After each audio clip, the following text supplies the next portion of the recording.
오늘도 참 좋은 날입니다. 성스러운 주일 아침. 오늘도 주님을 예배하기 위해서 나오신 여러분들에게 주님의 크신 은혜와 은총과 축복이 함께하기를 소원합니다. 아멘. 오늘도 활짝 웃으면서 한번 옆 사람하고 뒤에 분하고 인사하십시다. 같이 예배 반갑습니다.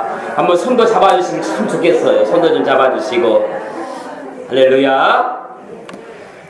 저는 오늘 저와 여러분들이 드린 예배가 값싼 예배가 아니라 정말 천사도 흠모할 수 있는 예배, 이 세상에서 가장 값진 예배가 되기를 축원합니다. 세상의 그 어떤 것과도 비교할 수 없는 예배, 세상의 그 어떠한 것과도 바꿀 수 없는 예배. 나는 주의를 지키지 않고서는 이 험한 세상 하루도 살아갈 수 없습니다. 그런 예배가 되기를 주님의 이름으로 축복합니다.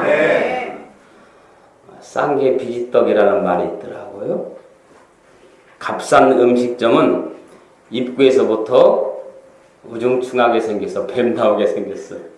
그런데 값비싼 음식점은 들어가는 입구부터가 달라요.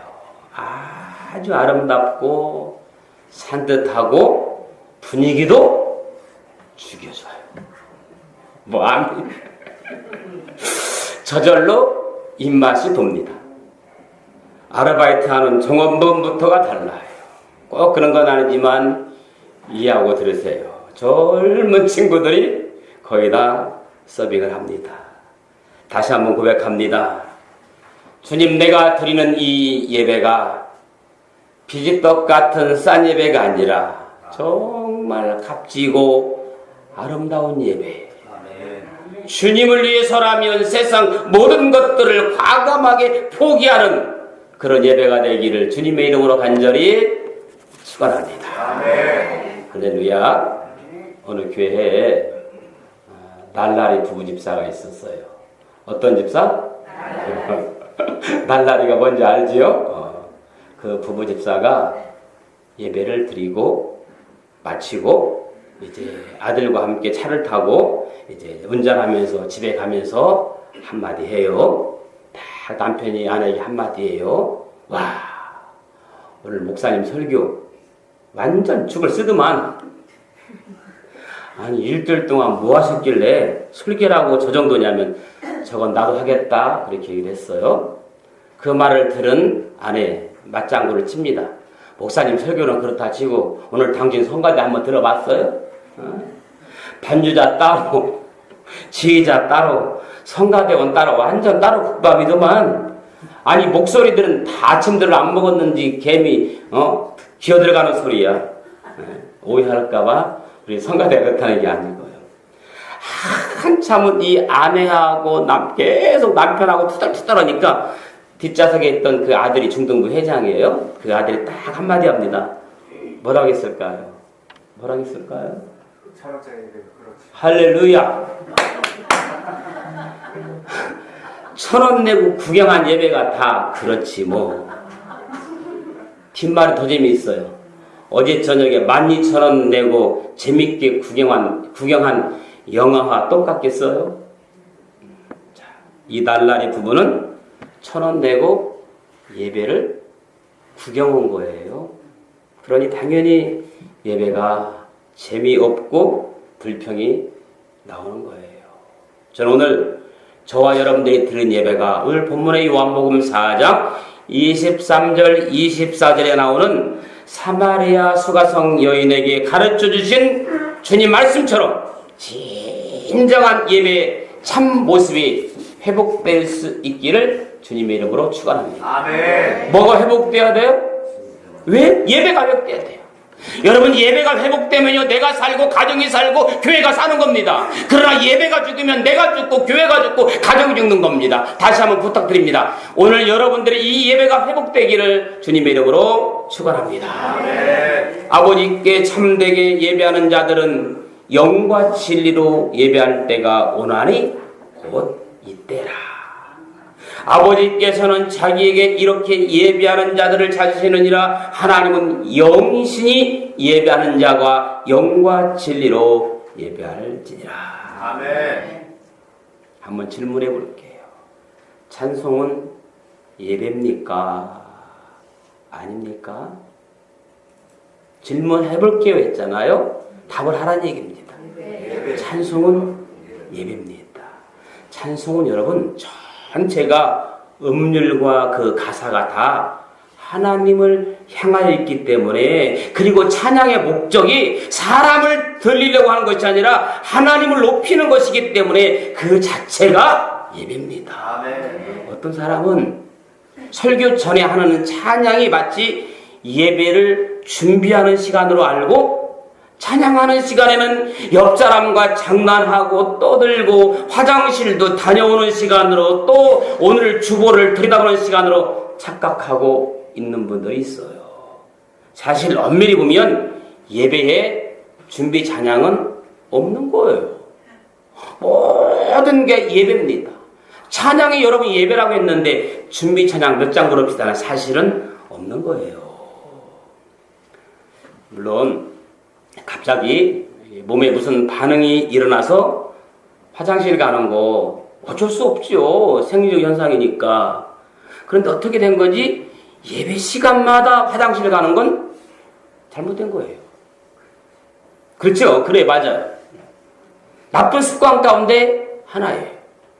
예배 흐름을 방해하는 겁니다. 정말 준비된 사람은 예배 드리기 전에 화장실 먼저 갔다 오는 거예요. 할렐루야. 아멘.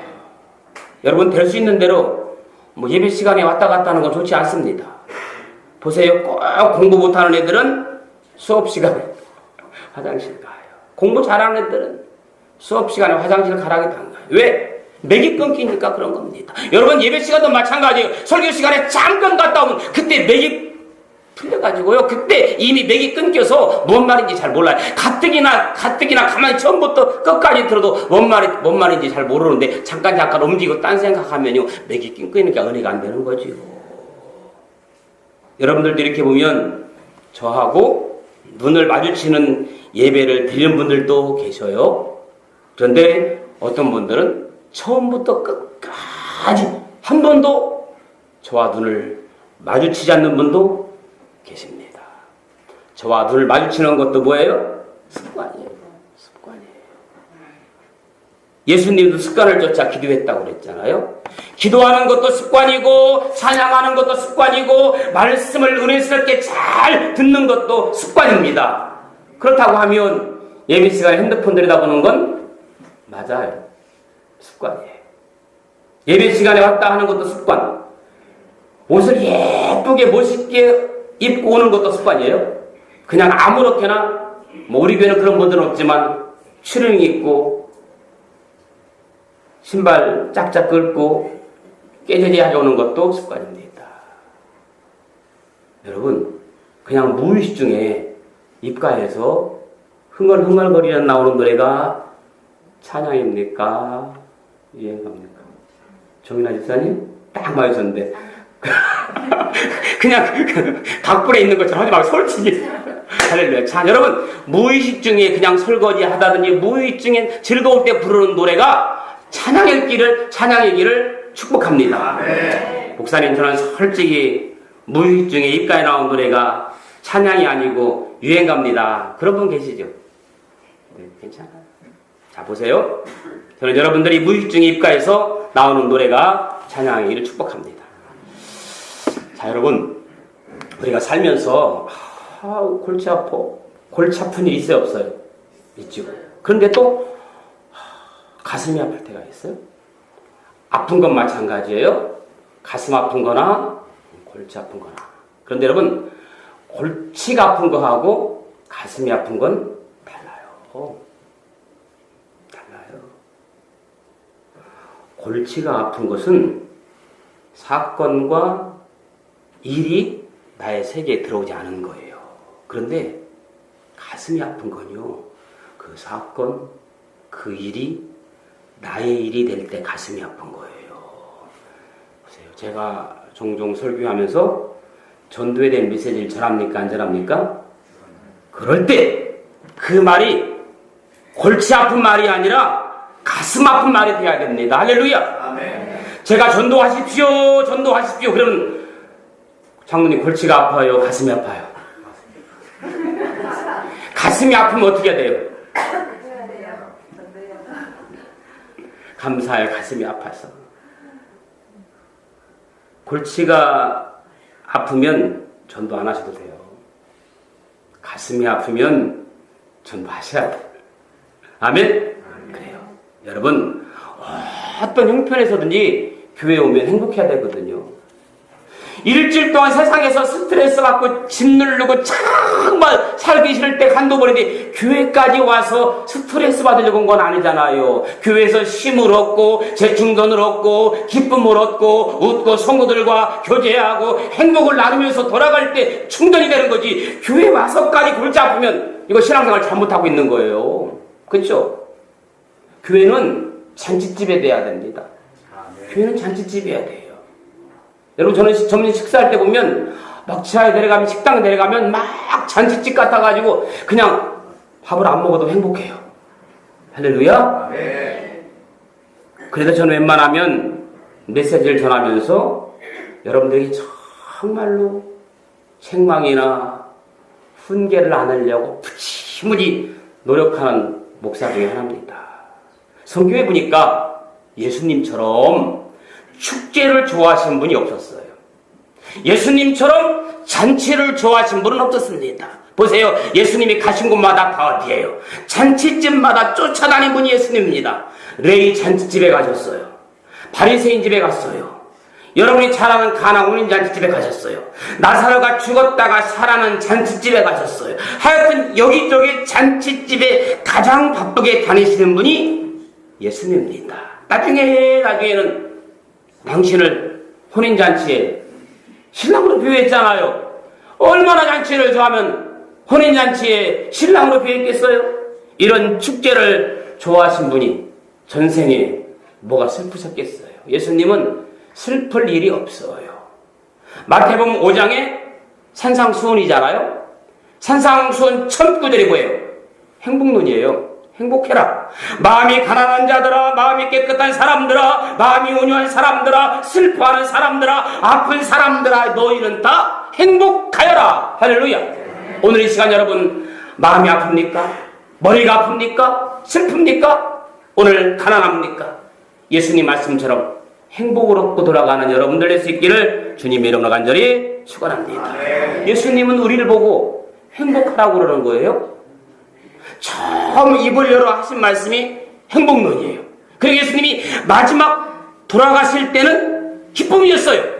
다 이루었다. 기쁨이에요. 그러니까 우리는 이 세상에 사는 동안에 예수님처럼 행복하게 살다가 기쁨으로 죽는 것이 예수님의 뜻인 줄로 믿습니다. 우리 이 세상 행복하게 살다가 기쁘게 죽읍시다. 할렐루야. 이것이 예수님이 오늘 여러분들에게 하신 말씀입니다. 한번 따라합시다. 우리 이 세상 행복하게 살다가 기쁘게 죽읍시다. 아멘. 우리 한석필 시사님 하셨죠?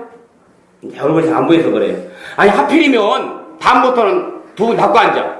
유승희 남편이니까 키가 크잖아. 키 큰 사람 뒤에 한석필 키가 작잖아. 그럼 다 가려지잖아.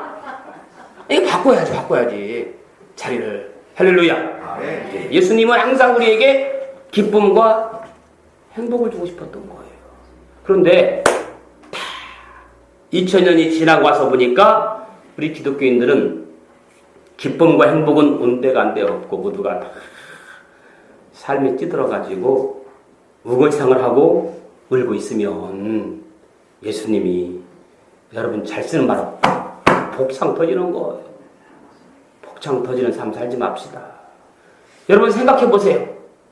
여러분 자녀를 위해서 그렇게 막 투자하고 헌신하고 막 자녀들에게 오링하고 있는데 자녀 방문만 열어오면 막 복창 터지는 것 보면 울산하고 있으면 맨날 울고 있으면 복창 터지겠어요? 안 터지겠어요? 지금도 여러분 표정을 보면 기쁘고 행복한 표정들보다는 그냥 울상하고 있는 표정들이 좀 보여서 그래요. 안타까워서 그래요. 안타까워서. 자 보세요. 예수님이 돌아가셨어요. 그렇죠? 그리고 3일 만에 부활하셨어요. 그렇죠? 자, 그런데 제자들한테 뭐라고 그랬냐? 죽으면서 내가 3일 만에 다시 살아날 것이다. 그런데 제자들은 이해를 못합니다. 믿질 않아요. 죽고 난 다음에 살아난다는 말은 믿지 못했어요.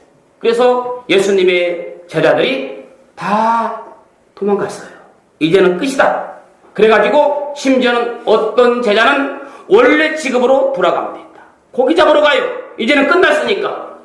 그렇게 여러분 생각해 보세요. 3년 동안이나 같이 한솥밥을 먹고 가르쳐 놨더니 그래서 배신하면 예수님이 얼마나 열받겠어요. 그런데 예수님이 3일 만에 부활하셔서 제자들에게 나타나요.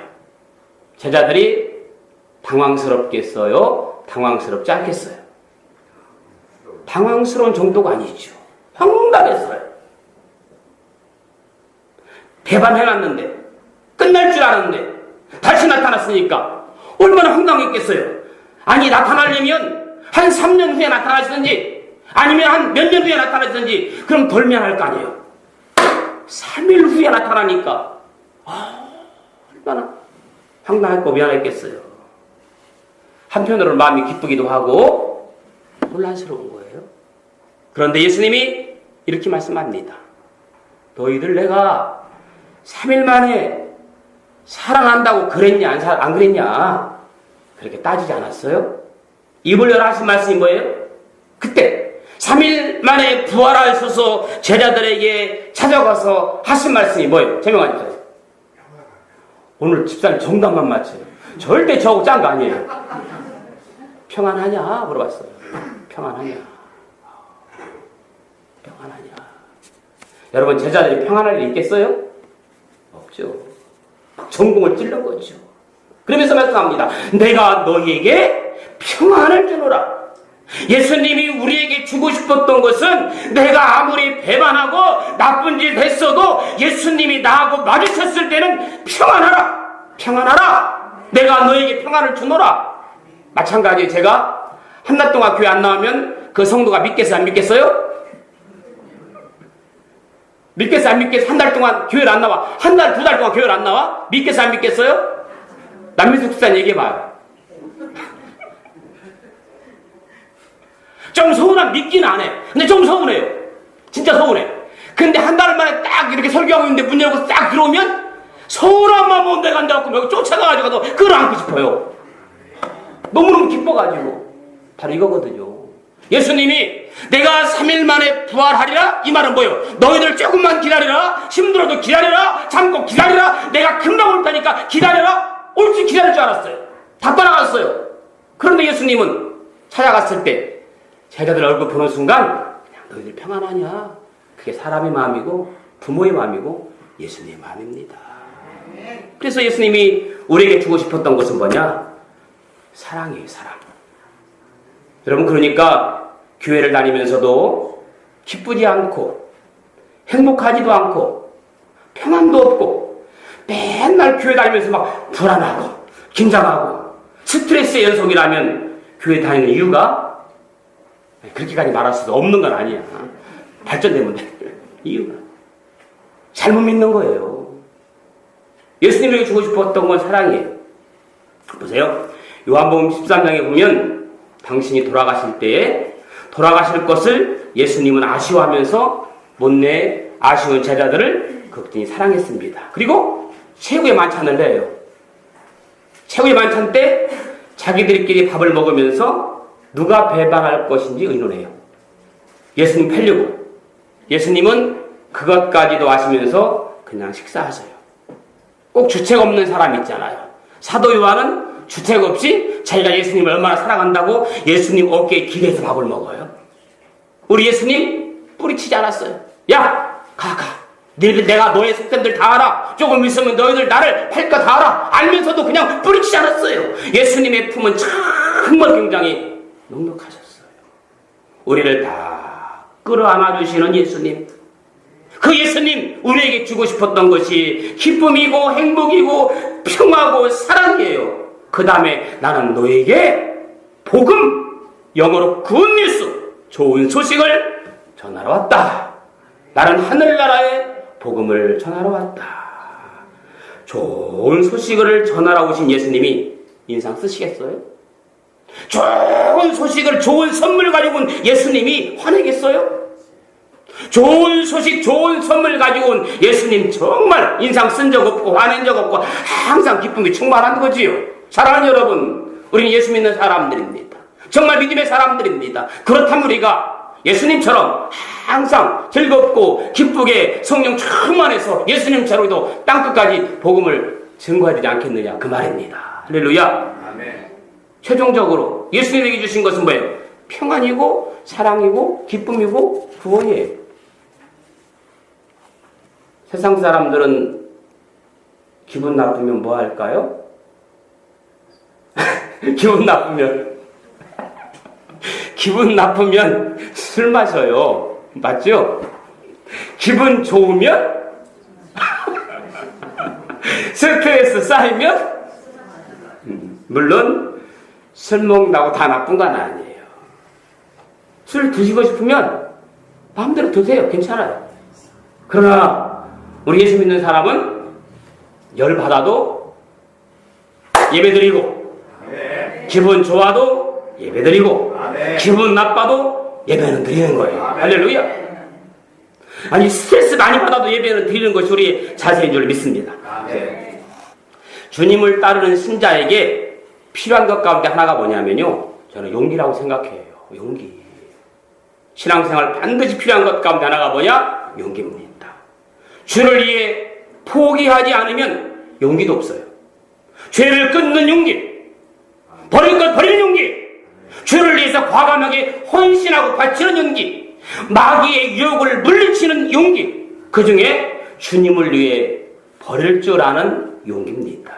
저는 주님을 위해 버리는 용기 있는 사람은 주의를 거룩히 지키는 데서부터 시작이 되어집니다. 아멘. 오늘 또 세상 것 버리고 포기하지 않으면 이 자리에 이 예배에 있을 수가 없는 거예요.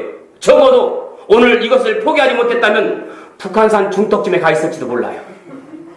아니면 일찍아 집에서 그냥 지금까지 낮잠 자고 있을지도 몰라요. 여러분, 그렇습니다.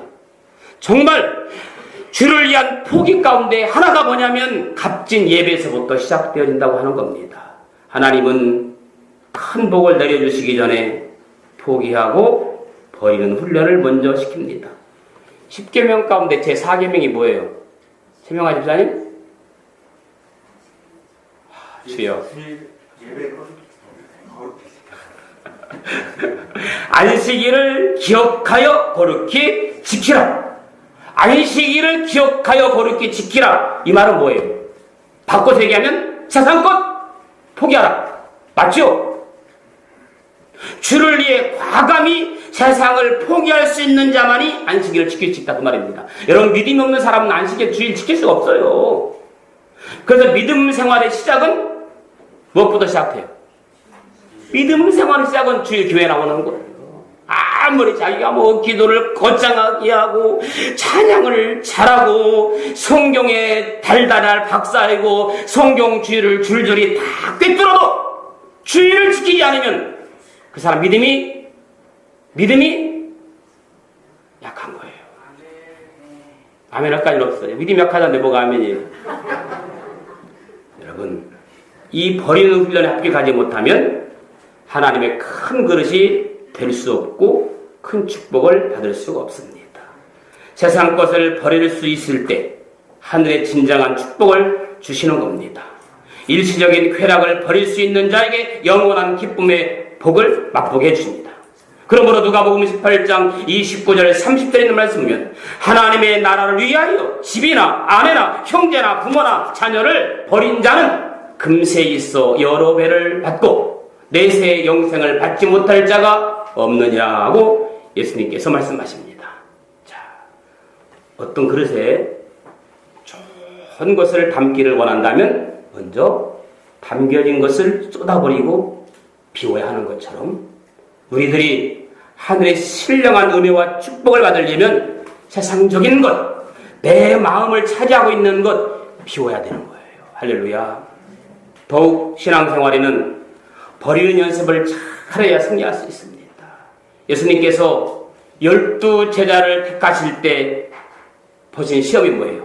나를 따르라고 할 때 부모, 형제, 재산, 직업이라는 것을 버릴 수 있는 용기가 있는지 시험해 봅니다. 그럴 때 다 버리고 따르는 사람은 비록 불황무식한 어부였지만 베드로 같은 사람 수제자로 삼으신 것을 알 수가 있습니다. 그러나 공부를 많이 한 부자 청년, 내 자산을 팔아 가난한 자들에게 구제하고 내 제자가 되라 할 때 머리 극적거리면서 돌아갔습니다. 예수님이 제자가 못 되었습니다. 그래요. 누가복음 14장 26절 무릇 내게 오는 자가 자기 부모와 처자와 형제와 자매와 더욱이 자기 목숨까지 미워하지 아니하면 능히 내 제자가 되지 못하리라. 그래서 하나님의 큰 일을 해야 될 제자에게 요구하시고 신신당부하신 것은 뭐다? 버리는 거예요. 여러분, 이 버린다는 게요 참 어렵더라고요. 버린다는 게 진정한 성공과 승리는 버리는 데 있습니다.